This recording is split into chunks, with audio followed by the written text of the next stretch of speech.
So when I built the prototype, it taught me some things, which is the job of a prototype.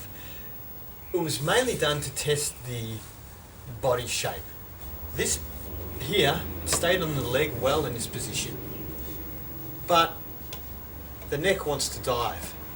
So you still need a strap to hold it in position, but if you have the strap enough to hold it in position, then it tends to lift off the leg and didn't sort of work very well.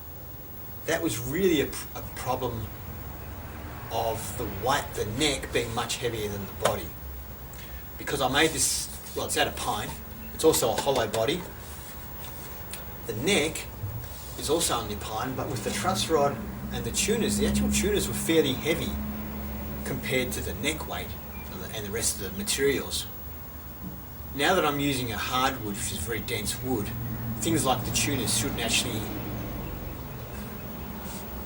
be as big a deal, the weight of them, because the wood's much heavier anyway.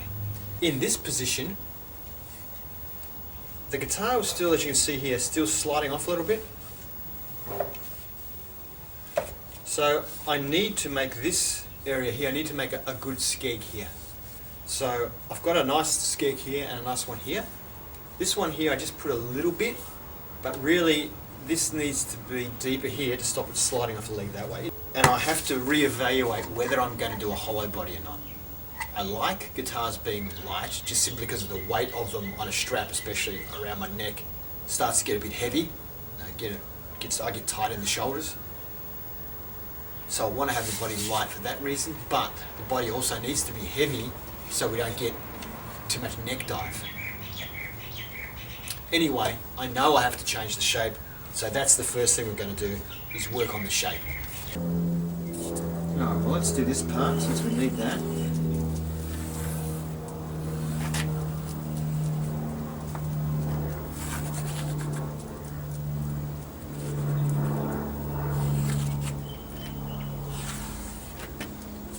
So, I need to go out further.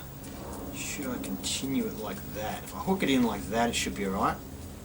This surface was not a problem. So we should be okay with not worrying about that. As long as this is extended, it should fix our problem.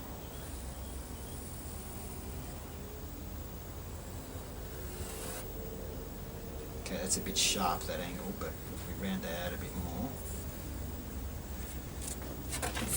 I think something like that should fix the issue. Looks a bit funny, but hey, all guitars probably look funny when they were first designed. And this probably needs to be a little more rounded anyway. And then this part here, I will probably cut that in a fair bit to allow for the arm to go over the top of it.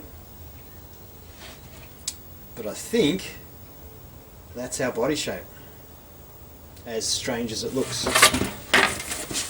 How much of a departure is it? So we're just really making that skeg pretty severe, so it's just not going to slide off the leg. Okay. That should also add a bit more weight to the guitar, so I still don't know whether we're going to go hollow, semi-hollow or not. Probably not. This is a 6mm blade with 6 teeth per inch.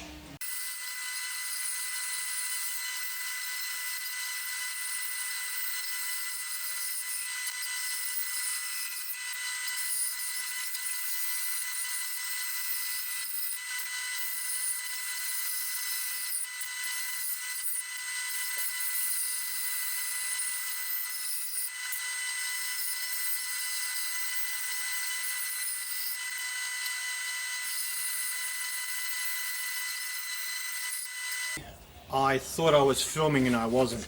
I've just used this to smooth out the edges.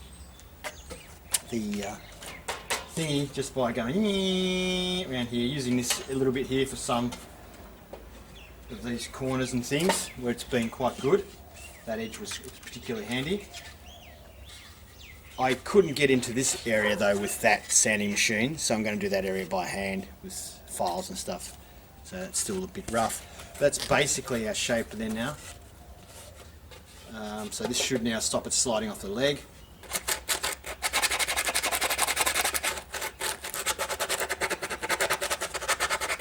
So I'm happy with the body shape now, and I've just been working out where to position the neck, the through neck, going through the body here. I've drawn the lines on basically where it's going to go, like so. Now if you can imagine that with a fret, actually you don't have to imagine it with a fretboard. If I put my old fretboard on it, shifts it about like that. So we've got about the 21st fret touching on this side, on the other side it'll be contact about the 19th fret, I think it is.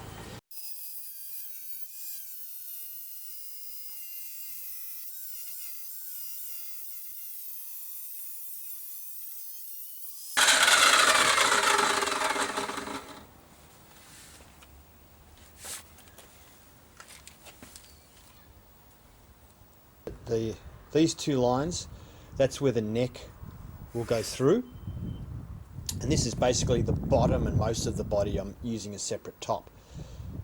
So this line lines up with where the neck will be, and so this half here is this half of the tie, which will be glued onto the side of the neck. So I'm just making sure that, yep, it all fits in, and this is the main part here, that fits in. So we've got enough. Now for this one here, I know I haven't got enough, and that was just because this simply, my guitar's too wide now for the timbre I bought, since I decided to alter this area. But I think it's more important to alter the area than to worry about 100% fitting in, because I've got solutions for that. So just line up that line, make sure we've got the ends in so that fits that end, and yep, we fit that end in. So now we've got that line lined up there, so that's where that'll glue on. I think it's about right. Yeah, it looks pretty much lined up. Let's move that a little bit. There we go. And you can see here we've just got the end from about here to here. So it's only about the width of my finger maybe.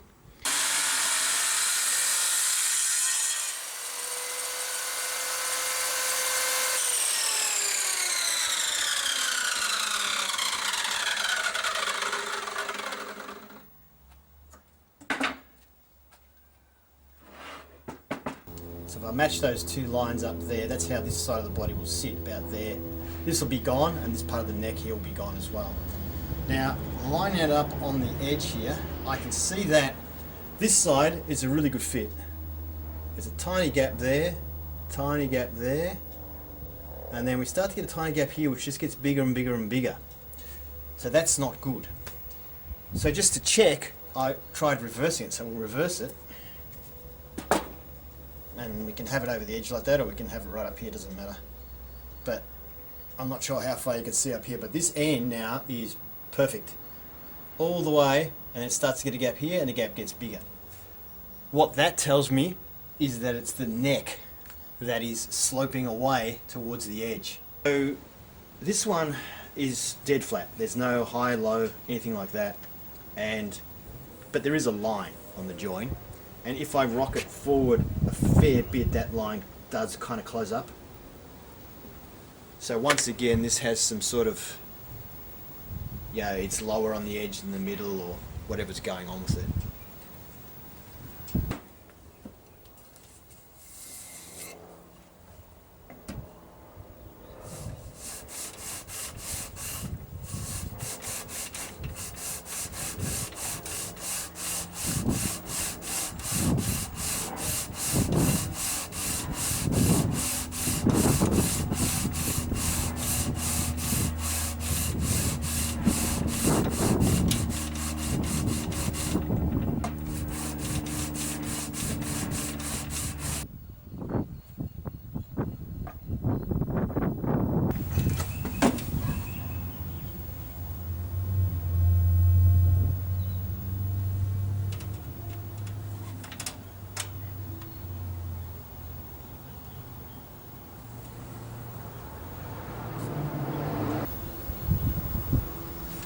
Pretty good.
been on for well over 2 hours. I just need the clamps.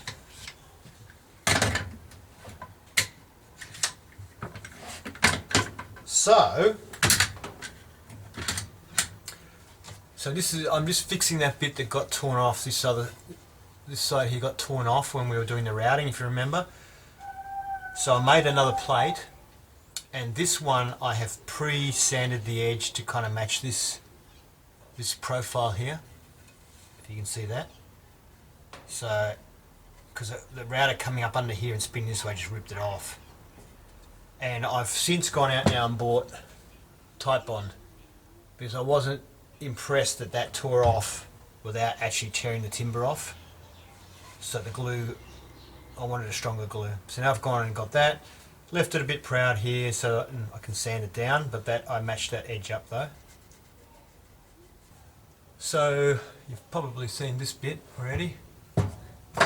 So that's how it looks. I've cut another piece off here, which I'm not going to just glue that on there because it's not a perfect match, and there'll be a little line there anyway. So what I have planned is I have prepared this piece of spotted gum, which is going to go here, and then this is going to be glued on there. Probably can. Okay, cool, so we'll do that.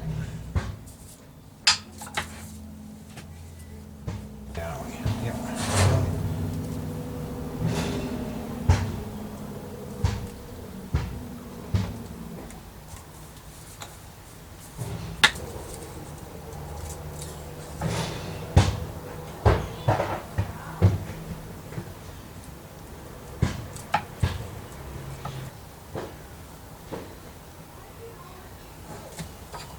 All right.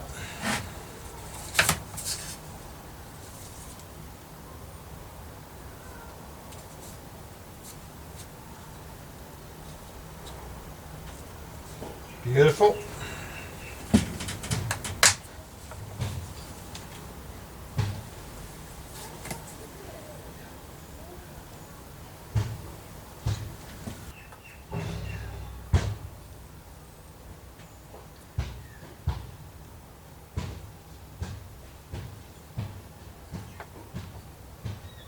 Now this top part isn't going to touch that anyway, so it's not that important. The main part is the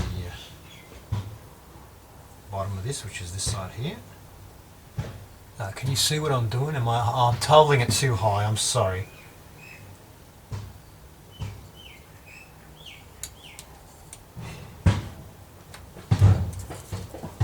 You can see this though, right?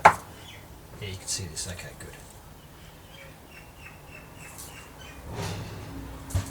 This timber is heavy, so I don't have to worry about these clamps outweighing the timber or anything like that. Definitely got this on the wax paper, so that's good. Let this settle to find its own sort of straightness. Okay. So I'm just doing very light pressure with the first clamping.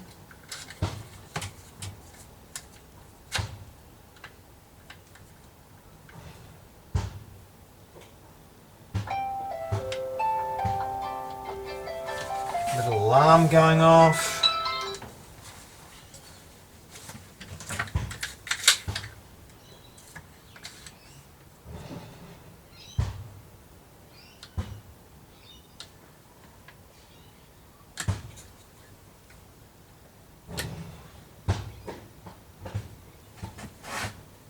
Okay, apologies if you hear some noise in the background, one little dog's just playing here.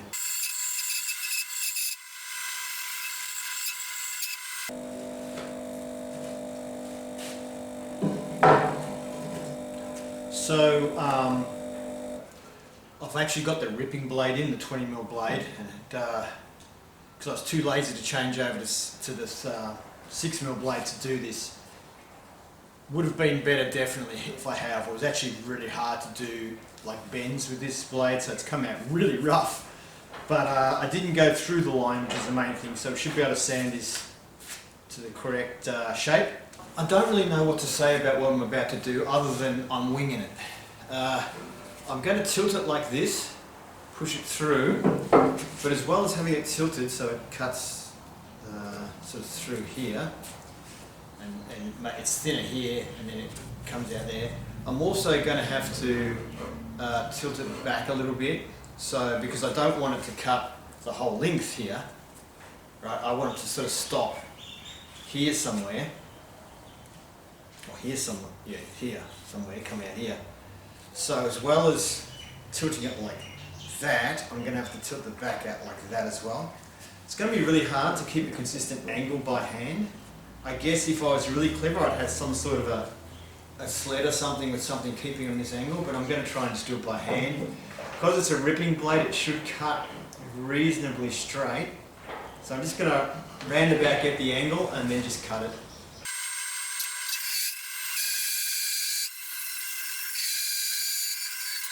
Yeah, I mean, I'm reasonably happy with that. I mean, this line obviously has to be smoothed out and all that. But the effect of the brown line in there, it kind of looks okay. It looks like it's meant to be there. I like the way it'll widen out on the curves and all that. It's kind of nice. The timber, the actual maple here does look like a really good match. The lines look almost the same, which is cool. And it looks pretty good there as well. Alright. Thank you for watching today's episode. I hope you enjoyed it, and if you did, please give it a thumbs up. If you'd like to see more, please consider subscribing to Cheapskate.